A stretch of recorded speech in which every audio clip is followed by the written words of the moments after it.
The beeping was slow, steady, like a clock counting down instead of forward. Room 214 wore the smell of bleach and old flowers, a place where lives waited and sometimes ended without fanfare. Samuel Ellis lay still under thin white sheets. His chest rose and fell gently, the soft mechanical sighs of machines filling the air. Sunlight pressed through the blinds, casting narrow bands of gold across the wrinkled skin of his hands. Hands that had once built doll houses for birthdays, planted trees for anniversaries, held his wife Margaret's face on her last night. Now, those same hands rested motionless, weathered by years, abandoned by the ones he once called family. The door creaked open. Nurse Jenna peeked in, clipboard pressed to her chest, her voice a whisper. "Mr. Ellis, will anyone be visiting today?" Samuel turned his head. His voice was gravel and velvet all at once. "No," he said with a faint smile. "They're busy, like always." The nurse smiled back, the kind of smile that nurses wore when they'd seen too much sorrow to believe in easy answers. She lingered in the doorway a second longer, then scribbled something on her chart before retreating into the humming hallways. Beyond, Samuel turned his gaze back to the window. Outside, spring fought to bloom. He could almost smell the hyacinths Margaret loved, could almost hear her fussing over garden rows, telling him he was planting the bulbs crooked again. A ghost of a chuckle rose in his throat, then died there. The clock ticked, the IV beeped, and Samuel sat alone, with nothing but the company of memory, Lily and Evan Carter, his stepchildren, his almost children, not by blood, but by every bedtime story, every late-night car ride, every scraped knee and broken heart he once tried to heal. They used to call him Sam, used to cling to his leg when he came through the door, used to yell "Dad" in crowded rooms without thinking twice, until Margaret died, and grief crept into the corners of their lives, curling there like rot, eating the edges of their connection until silence became easier than remembering. Samuel didn't blame them, not really. Grief had its own clock, its own language, but even so, a part of him had hoped they would come back. Maybe today. Maybe before it was too late. He turned slowly, opened the bedside drawer with trembling fingers, and pulled out a thick envelope. On the front, in his careful hand, "To be opened upon my passing." He traced the letters with his thumb. A quiet breath escaped him, not angry, not bitter, just final. He placed the envelope back inside, closed the drawer, and waited. Across town, life moved. People hustled through coffee shops. Children shrieked in playgrounds. The city spun on, without noticing the quiet man in the quiet room, counting down invisible hours. Later that afternoon, Nurse Jenna returned, this time holding a small balloon and a slice of store-bought cake. She smiled brightly. "Happy birthday, Mr. Ellis," Samuel chuckled. 76, he said, like the number surprised him. She set the balloon beside his bed, placed the cake on the tray table. "Will your family be coming?" Samuel hesitated, just for a heartbeat. "No," he said softly. "They're busy."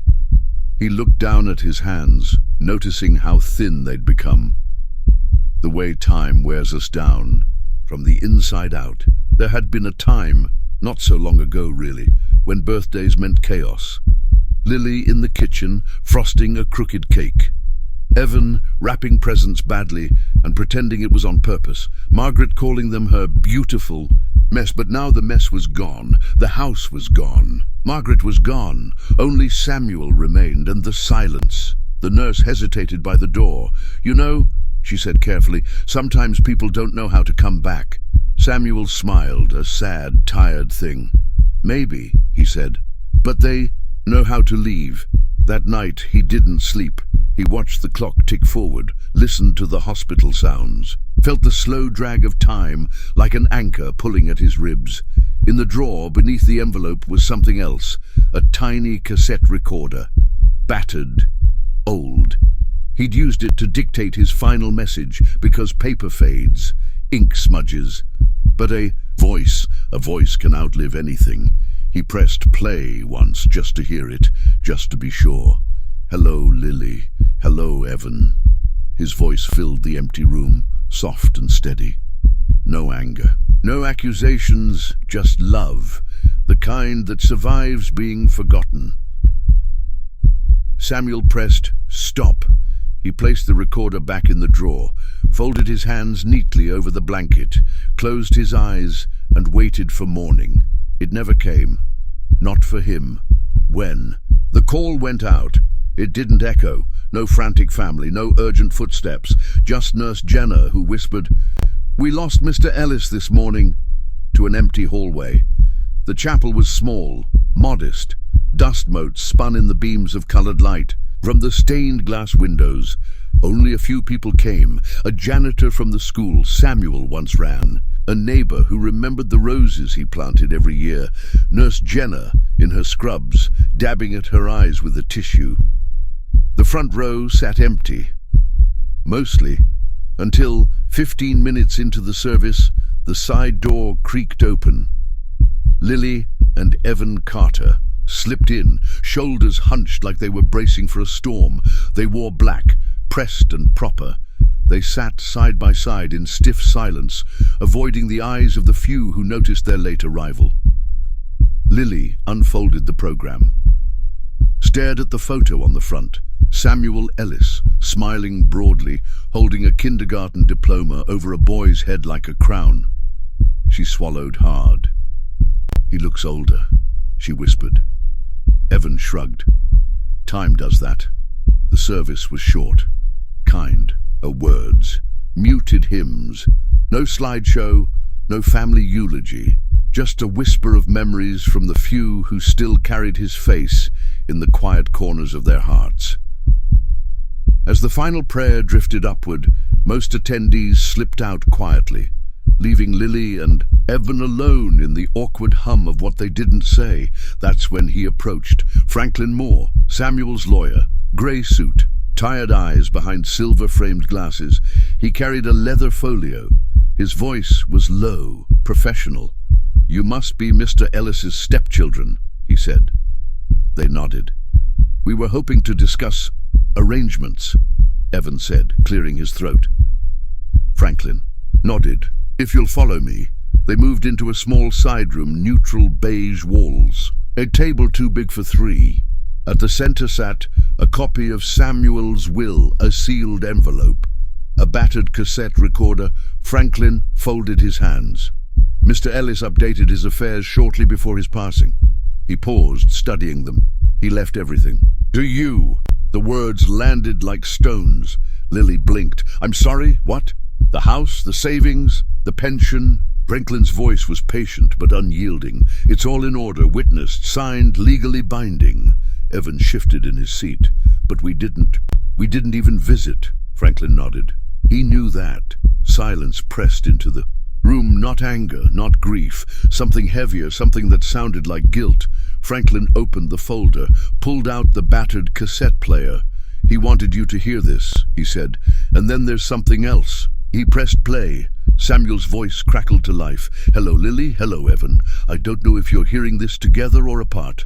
I don't know if you even came, but I wanted to leave you something, not just the house, not just the money. I wanted to leave you my voice, because sometimes the only thing that survives the silence is what we choose to say anyway." The tape clicked off. The room stayed still. Franklin slid two thick envelopes across the table, their names handwritten in curling script. "These must be opened before you claim anything," he said. "They're personal."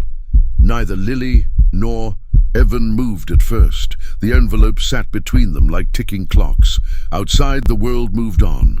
Inside, time held its breath, waiting. The room stayed frozen. No one spoke. Not even the air dared move. The two envelopes sat like weights on the polished table, each name written carefully, like Samuel Ellis had known this would be the last thing they'd ever hold from him. Lily. Carter reached first. Her fingers brushed the edge of her envelope, then pulled back like it might burn her. Evan just stared at his, jaw set, brow furrowed deep enough to leave a mark. Franklin Moore leaned back, hands folded neatly on the table, giving them space, but his presence was a silent push. This moment mattered.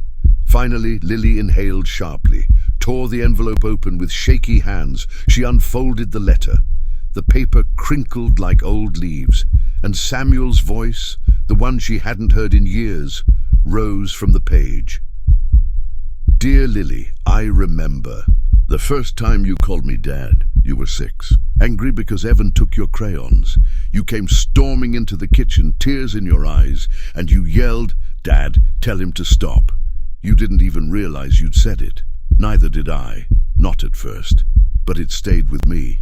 Longer than any Father's Day card, longer than any photograph. It was the first moment I knew I was yours, whether you wanted me to be or not. The words blurred. Lily blinked furiously, forcing herself to read on. When your mother got sick, I watched you become steel, strong, silent. I wanted to hold you through it, but I also knew sometimes strength looks like letting someone build their own walls. I stayed, quietly, always just outside the frame, hoping you'd let me back in, even when you stopped calling, even when birthdays came and went. Her throat tightened. She pressed a hand to her mouth, the memory of silent birthdays, gifts left unopened on dusty porches, rushed back like floodwaters. Across the table, Evan shifted. He hadn't opened his letter. Not yet. Lily reached the end.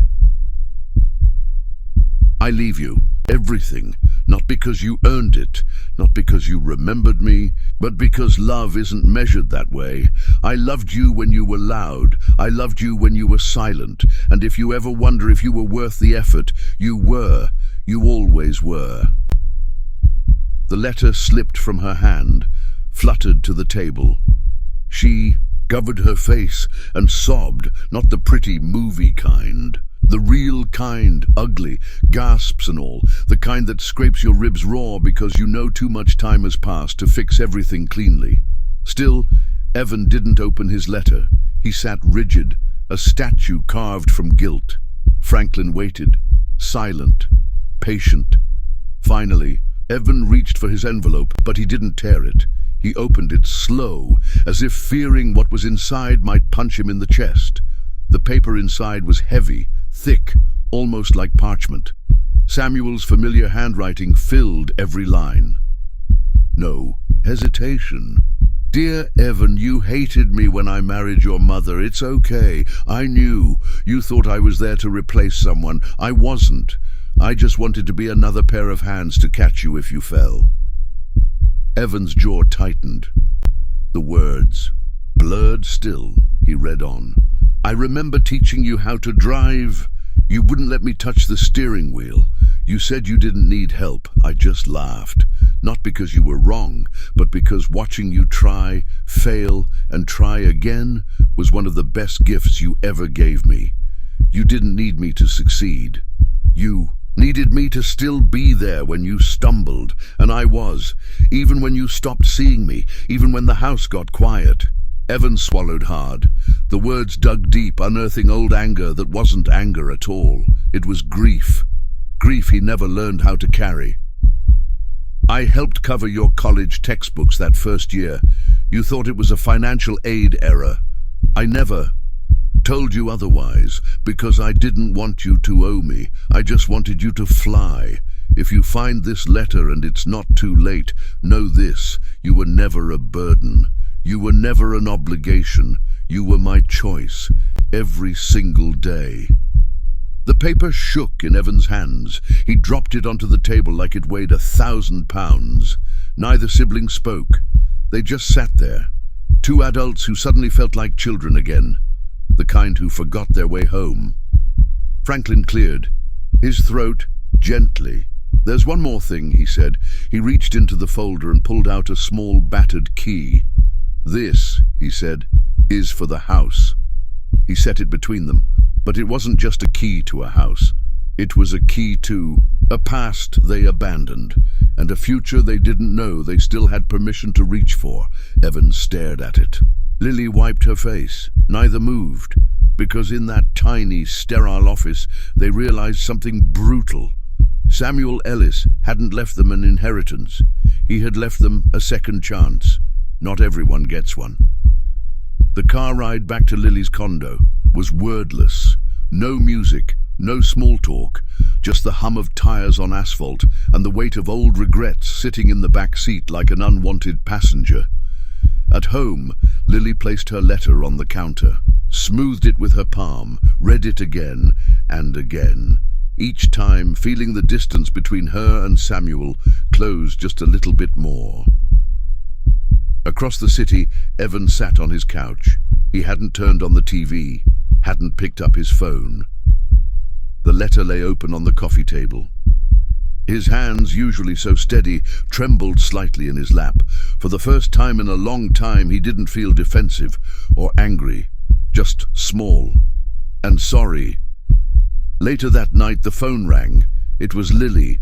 Her voice was thin, tight. "I read it," she said. So did he. No more words. They didn't need them. The silence that followed wasn't empty anymore. It was full.